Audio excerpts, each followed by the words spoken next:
Welcome back बच्चों। Class 12 की video के साथ मैं पहली बार इस बार जो भी हमारा जो रीस्टार्ट किया है मैंने अपने चैनल को, इसमें आज पहली बार मैं क्लास 12 की वीडियो के साथ आपके पास आया हूं। और आज मेरा प्रयास ये है कि मैं आपको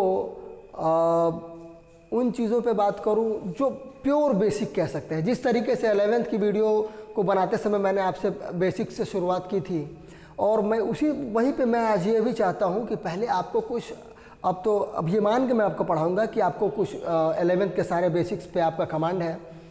तो अगर हम लोग देखें कि 12th में इतना सारा सिलेबस है अकाउंटिंग का, तो अकाउंटिंग कहीं से भी ऐसी नहीं है जिसको आप मगअप कर सकें, जिसको आप याद कर सकें, जिसको आप उठा के पी सकें। ऐसा कुछ नहीं है।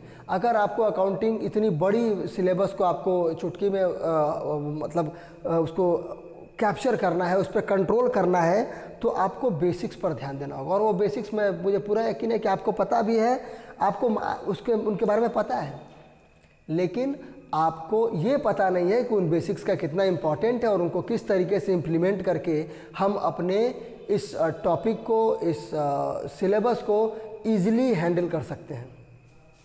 तो जिस तरीके से 11th की अकाउंटिंग शुरू करने के पहले शुरुआत में हम लोगों ने ट्रांजैक्शन सब पे बहुत ज़्यादा बात की थी, तो मैं चाहता हूँ कि 12th की अकाउंटिंग शुरू करते समय भी एक बार फिर से हम लोग ट्रांजैक्शन पे बात करें, लेकिन आज कंटेंट अलग होंगे। वहाँ पे ट्रांजैक्शन आपको ये बताने के लिए हुआ था कि ट्रांजैक्शन का मतलब है लेन और देन, लेकिन आज चीज़ें बदल चुकी हैं। अब आप एक स्टेप ऊपर आ चुके हैं। अब आपको लेन देन की समझाने की आवश्यकता नहीं है।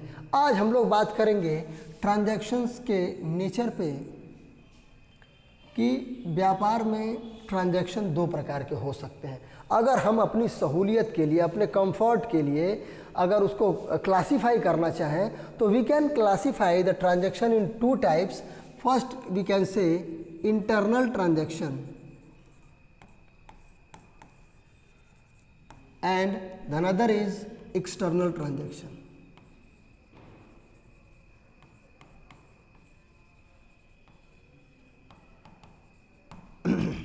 तो अगर मैं इसको एक्सप्लेन करूं, बिलीव मी, आपको इन दोनों ट्रांजैक्शन के मतलब पता है, बस आपने इसको इस तरीके से क्लासीफाई करके उस एक अलग तरीके से उनकी पढ़ाई नहीं की है। मैं अभी वो कराता हूँ और आप उसको सब चीज़ों को रिलेट करने के एबल हो जाएंगे। तो इंटरनल ट्रांजैक्शन क्या है? Transaction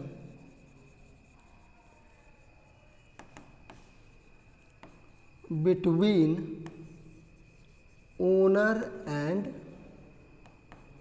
business. व्यापार और उसके मालिक के बीच के ट्रांजैक्शंस को हम लोग कह सकते हैं एक तरीके से इंटरनल ट्रांजैक्शन। और एक्सटर्नल ट्रांजैक्शन क्या है? ट्रांजैक्शन बिटवीन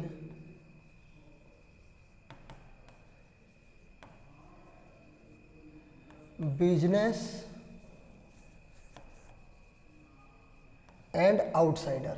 आउटसाइडर बोले तो कस्टमर, इन्वेस्टर और भी बहुत सारी चीज़ें हैं, उन पे अभी हम लोग नहीं जाते हैं।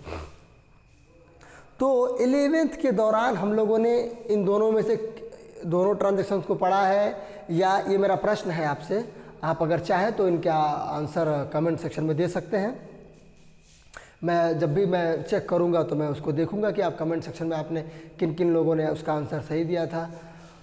तो मैं ये चाहूँगा कि आप मुझे ये बताएं कि क्लास 11th में आपने इन दोनों ट्रांजैक्शंस को पढ़ा है, ए, बी, इन दोनों में से इंटरनल ट्रांजैक्शंस को पढ़ा है, सी, आपने सिर्फ एक्सटर्नल ट्रांजैक्शन पढ़ा है, या डी, आपने इन दोनों ट्रांजैक्शंस को नहीं पढ़ा है। तो अगर आपने अपने आंसर अपने दिमाग में सोच लिया है, तो मैं आपको बता दूं कि आपने मेजरली एक्सटर्नल ट्रांजैक्शन पढ़े हैं और थोड़ा सा इंटरनल ट्रांजैक्शन भी पढ़ा है। ऐसा इसलिए क्योंकि इंटरनल ट्रांजैक्शन वहाँ पे इतना इम्पॉर्टेंट था ही नहीं। अब इंटरनल ट्रांजैक्शन इम्पॉर्टेंट नहीं था कहने से क्या मतलब है? कहने से मतलब ये है कि वहाँ पे एक ओनर था, ओनर को कितने लोग थे? एक। और बिजनेस कितने थे? तो बिजनेस तो हमेशा से एक ही रहेगा। और ये क्या है? ये एक आर्टिफिशियल व्यक्ति है, आर्टिफिशियल पर्सन है। तो आर्टिफिशियल पर्सन से क्या आपका झगड़ा हो सकता है? नो। मैं जो बोलूँगा मेरा बिजनेस वही बात मानेगा। तो यहाँ पे इनको इम्पोर्टेंस इसीलिए नहीं दिया गया क्योंकि यहाँ पे विवाद की संभावना नहीं थी। विवाद की संभावना यहाँ पे कैसे हो गई? क्योंकि अब जो 12th में आप पढ़ेंगे वहाँ पे 1 + 1 + 1 + 1, ये जो हमारे ओनर्स की संख्या है वो अब बढ़ने वाली है। और जब ओनर्स की संख्या बढ़ेगी तो इंटरनल ट्रांजैक्शंस का इम्पोर्टेंस अपने आप बढ़ जाएगा। ठीक, तो इसीलिए अब आपको मैं बता दूं कि वेदर इट इज पार्टनरशिप और कंपनीज अकाउंट,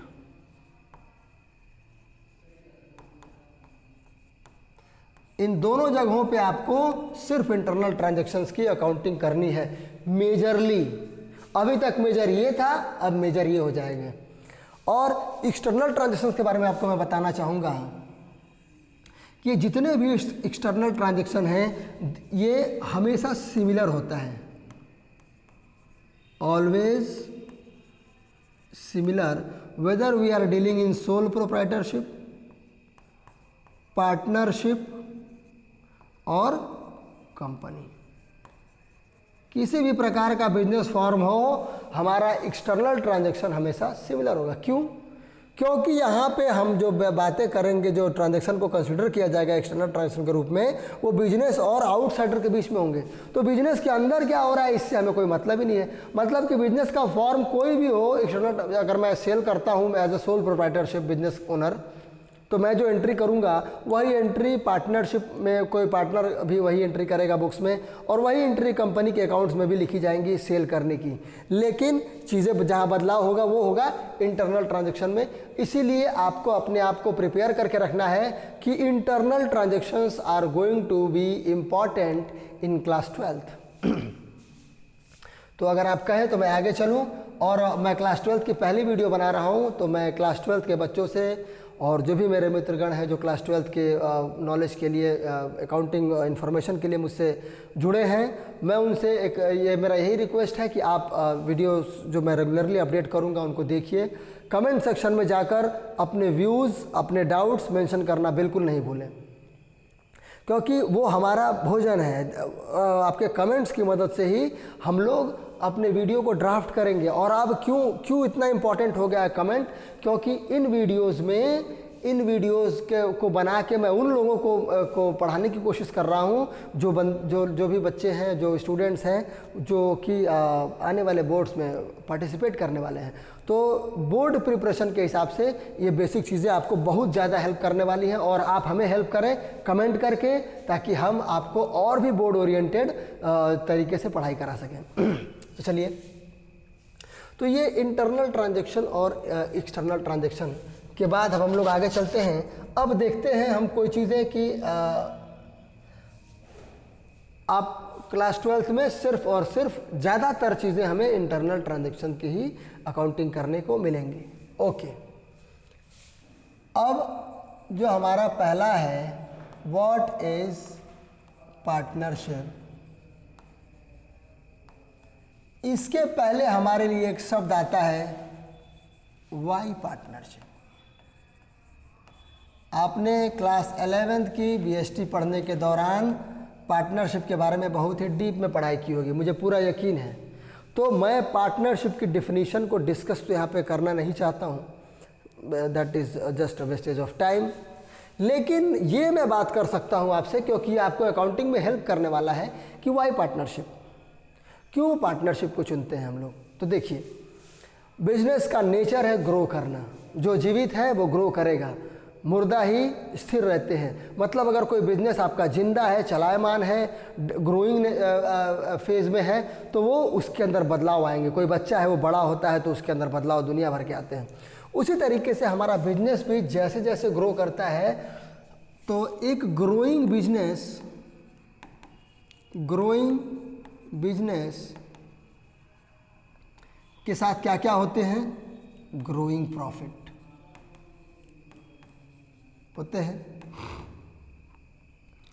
फिर ग्रोइंग रिस्क, उतने ही रिस्क भी बढ़ते हैं। Growing capital requirement, growing human resource requirement, growing helping hands requirement.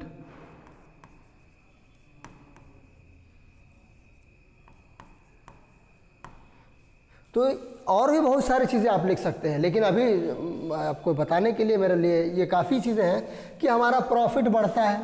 बड़ा बिजनेस बड़ा प्रॉफिट, छोटा बिजनेस छोटा प्रॉफिट, बड़ा बिजनेस बड़ा रिस्क, बड़ा बिजनेस बड़े कैपिटल की आवश्यकता।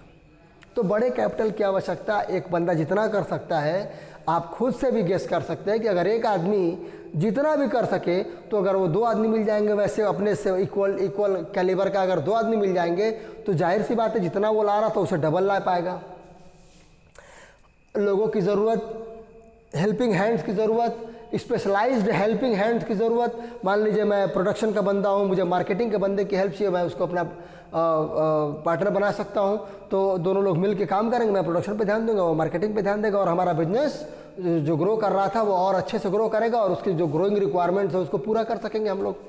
तो ये जो बढ़ती हुई रिक्वायरमेंट्स हैं, इन रिक्वायरमेंट्स को हैंडल करने के लिए वी नीड ओनर। इन रिक्वायरमेंट्स की ज़रूरत कोई एम्प्लॉय नहीं पूरा कर सकता है, क्योंकि एम्प्लॉय पूरा करेगा तो एम्प्लॉय को एक फिक्स सैलरी चाहिए। हो सकता है कि अगर आप लॉस कमाने लगे तो employ will not take a risk, employ कभी आपके बिजनेस में जुड़ा नहीं रहेगा। लेकिन ओनर जो आपके प्रॉफिट का साथी है, वो आपके निगेटिव प्रॉफिट का भी साथी होगा, मतलब आपके लॉस का भी साथी होगा। और ये जो ओनर्स आप जोड़ेंगे वो क्या करेंगे, अगर आपने इतना फ़ायदा लिया है तो आपको अपने प्रॉफिट से अब क्या करना पड़ेगा, प्रॉफिट को शेयर करना पड़ेगा।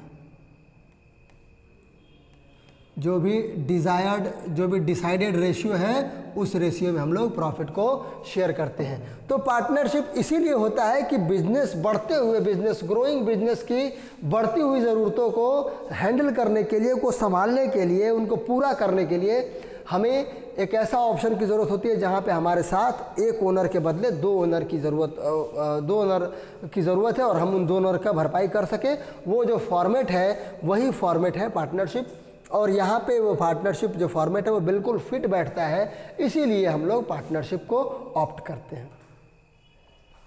तो यहाँ के लिए मैंने आपको ये बताया कि पार्टनरशिप में जो अकाउंटिंग करने जा रहे हैं, आपको किन किन चीज़ों पे ध्यान देना है।